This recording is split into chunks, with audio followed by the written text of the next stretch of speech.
ఈ ఎత్తు మీకు అర్థమవుతుంది కదా. ఇది ఒక అంతస్తు ఎత్తున్న తా ఈత చెట్టు. ఇదే 3 అంతస్తులు 4 అంతస్తులు ఉంటే ఎంత కిందికి చూస్తే ఎంత కళ్ళు తిరుగుతాయి. ఇగో ఇట్లాంటి చెట్లను ఎక్కి కళ్ళు గీసి ప్రజలకు అమ్ముతున్న ఈ గౌడు కులానికి సంబంధించిన వాళ్ళు వాళ్ళ జీవితాలను పనంగా పెడుతున్నారు. ఇవన్నీ పక్కన పెడదాం. ఇది ఒక కుల వృత్తి.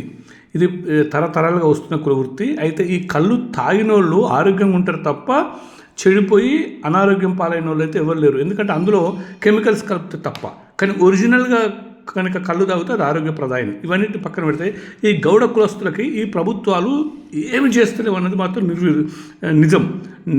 అయితే ఇప్పటికైనా ప్రభుత్వాలను పక్కన పెట్టి ఎవరైతే గౌడ కులస్తులల్లా ధనికులు ఉన్నారో, గొప్పవాళ్ళు ఉన్నారో వాళ్ళు ఏం చేయాలంటే కనీసం తాడి చెట్లను పెంచాలంటే 20 సంవత్సరాలు పడుతుంది. కానీ ఈత చెట్లను పెంచాలంటే 5 సంవత్సరాలు పడుతుంది.